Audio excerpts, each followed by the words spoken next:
መቀመጫ የለንም። ለማንኛውም ውስጥ መቀመጫ ስለሌለን እዚህ ጋር ልቀመጥ ትንሽ ይላል። ለማንኛውም ደብተር ነው የገዛሁት። ስንዴ ቃለኝ ግን አላውቅም። እዚህ ጋር ልቀመጥ። ሰዓት ካለኝ ብቻ ነው። እሺ ለማንኛውም ሰዓት ካለኝ ብቻ ላውራ ብዬ ነበረ። 3 ደቂቃ ምናምን ያለ ስፖርት ቤት አክቹሊ እዚህ ጋር ስለሆነ ነው ትንሽ መቅበጥ ያለ የምችለው። ደብተር ነው የገዛሁት። እሺ ለምንድን ነው ደብተር የገዛሁት? በጣም ጥሩ። የመጀመሪያው ነገር አንተ ለጽሁፍ አይደል? ኦኬ የመጀመሪያው የገዛሁት ትምህርት ቤት ለማስታወስ ነው። ስቀልድ ነው የገዛሁት። ለምንድን ነው ስፖርት ላይ ስሰራ እንትኔን ትራክ ማድረግ እፈልጋለሁና በፊትም አደርግ ነበር ግን እንትን ስለሌለኝ ስክሪፕቶ ምናምን ስላልነበረኝ ነው። ለዛ ትራክ ለማድረግ እንዲመቸኝ ነው የገዛሁት። ማለት ለምሳሌ ዛሬ የምሰራውን የደረት ቀኑና ስራውን እጽፋለሁ፣ ስንት ኪሎ እንደገፋው እጽፋለሁ። ይሄን ሳምንት እንደዛ ካረኩ ወይ ደግሞ 2 ሳምንት እንደዛ ካረኩኝ ኔክስት ሳምንት ግን አም ፍሪ ማለት ነው። እሺ እንሞክር እንዴ። እኔ አሁን መጥፎ ስራ ዛሬ ስፖርት ላልሰራ ነው በእግዚአብሔር ስር። ለማንኛውም ቴስላ እዚህ ሀገር ኢዚ እንደሆነ ታውቃላችኋል። እና ቴስላ ለማየት የግድ ዲለርሺፕ ና መሄድ አይጠበቅብንም። ታክሲ አለ፣ የቴስላ ታክሲ ለሚሾው ይታያችኋል። እዛ ጋ ፊት ለፊት ላይ ያለው እዛ ጋ ያለው ቴስላ ታክሲ ነው። እና ኤክስፒሪየንስ ማድረግ ከፈለጋችሁ ከናንተ የሚጠበቀው ሚኒመም 12 ብር ነው፣ ትንሽ ቦታ መሄድ። ለማንኛውም ሶርቴት እንግባ። ዛሬ ኪሎ ጨምሬ ስለምሰራ ፎከሴ ክብደት ላይ ነው የሚሆነውና የተወሰነ ክብደት ጨምርና እሰራለሁኝ። ይኸው ሶርቴት እሰራለሁኝ። ምን እናርግ?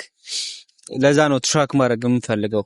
አሁን 30 የምሰራ ከሆነ ለምሳሌ 30 ኢዝ ላይክ ዝም ብዬ ሁሌ የምሰራበት ነው የኔ መነሻ እንትኔ ነው ክብደቴ ነውና ለምሳሌ 40 50 የምሰራ ከሆነ እነዛ እንትን እያልኩኝ ለመጨመር ይሄን ሳምንት በ30 እሰራለሁ። ከዛ በሚቀጥለው 35 ዴን 40 እያደረኩኝ ከዛ ደግሞ አንዳንዴ ደግሞ ምን ጨምራለሁ ሪፒቲሽኑን እየጨመርኩኝ ምናምን ማለት ነው ለመስራት ነው። ለማንኛውም ውስጥ እዩልኝ።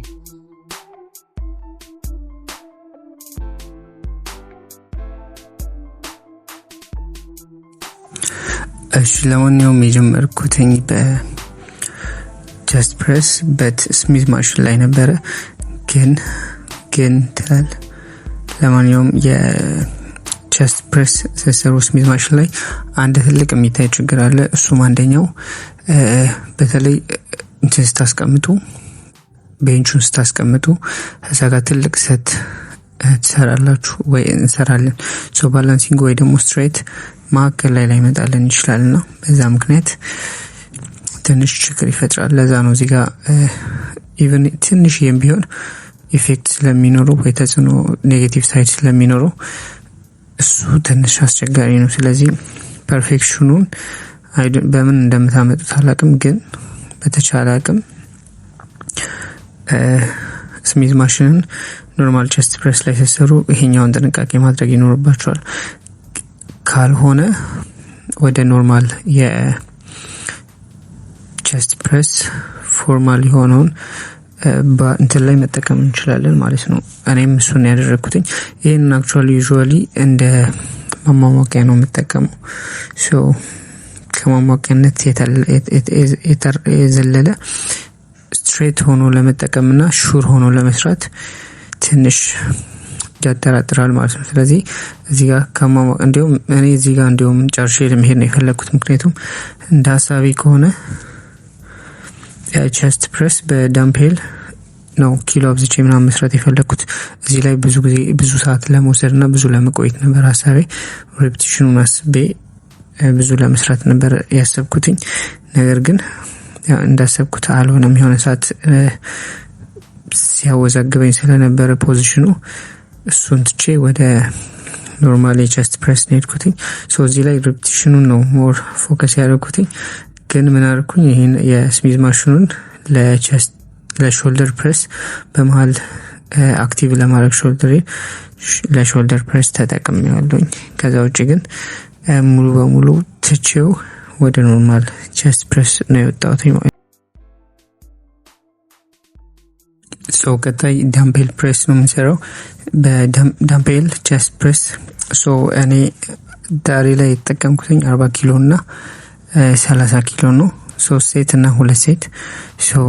40 ኬጂን ደን በመሃል ትንሽ ድሮፕ ሴት አይደለም የሚሰራው ዛሬ። ብዙ ጊዜ ያው ድሮፕ ሴት ነው የምሰራው የነበረ። አሁን ላይ ግን ድሮፕ ሴት አይደለም የሰራሁትኝ። ጀስት ተከታታይ አድርጌ ኖርማል ትራዲሽናል ሴት ነው የሰራሁትኝ። ያው እንዳልኳችሁ ይሄንን የሚመዘግበት አንዱ ሲስተሜ አሁን ላይ 40 ኪሎን ከሰራሁኝ ከዛ በኋላ ኔክስት አይ ቲንክ 42 ነጥብ ምናምን አለን። እሱን አደርግና ሜቢ 30ውን ኪፕ ላደርገው እችላለሁ። ወይ ደግሞ ድሮፕ ሴት ከሆነ የምሰራው ትልቁ ኪሎ እንዳለ ሆኖ ከ30 አሳንሼ ግን እዛው ኮንቲኒዩስ የሆነ ድሮፕ ሴት እሰራለሁ ማለት ነው።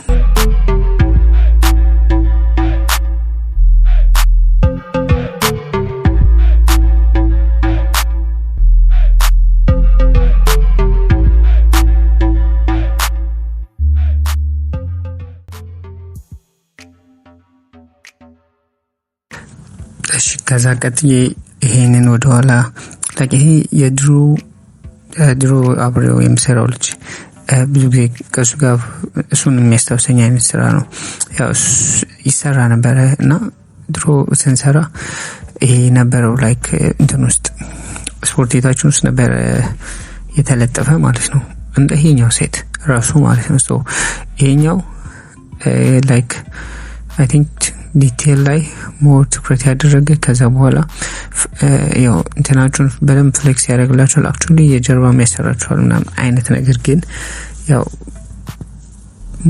ሞስትሊ አሁን እዚህ ላይ ፓምፕ አድርገን የመጣነው ወደታችን ስለሆነ እዛ ላይ አሪፍ ጥቅም ይሰጠናል ማለት ነው። ሶ ይሄ ጀስት ኖርማል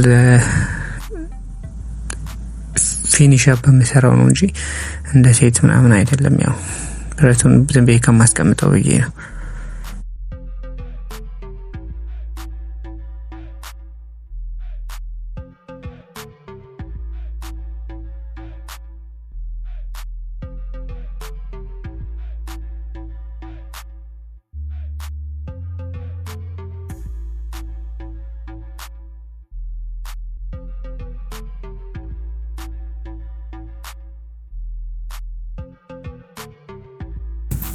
ሶ መጨረሻ ላይ እዚህ ጋር ደርሰናል።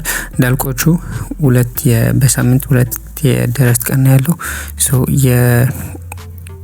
የመጀመሪያውን ቀን ፎከስ ፓምፕ ላይ ነው የምናደርገው። ፑሽ እናደርጋለን በደንብ እና ማክሲመም ሬንጃችን ወይ ሞሽን ሬንጅ እየተጠቀምን የምንሰራበት ነው። ሶ ይሄኛው እንዳልኳችሁ ኪሎ ከመለካት ራሳችሁን እንትን ከማለት እስከ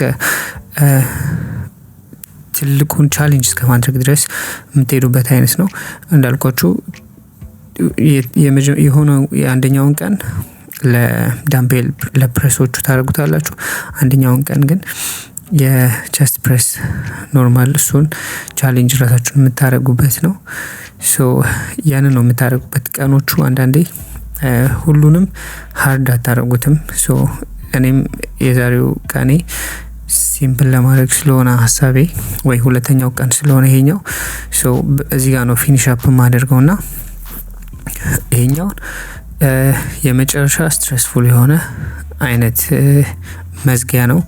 ሶ ዲፕስ እንገባለን። ከዛ ስትሬት ፑሽ አፕ እንሰራለን።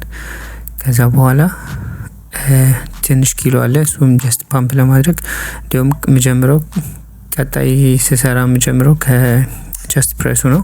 ሶ ይሄን ቸስት ፕሬስ ኪሎን ወደ ኋላ ወስደን ትንሽ ሪስኪ አድርገን ነው የምንሰራው። ደን እሱን እየገፋን ከዛ ወደ ዲፕስ እንሄድና ላስት ላይ ፑሽ አፕ እናደርገዋለን ማለት ነው። ሶ ይሄኛውን ይመስላል የመጨረሻው ሴት።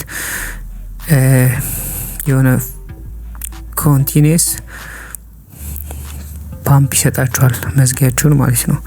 ሶ ለማንኛውም የዛሬ ውሎ ይሄን ይመስላል የዛሬ ስፖርት።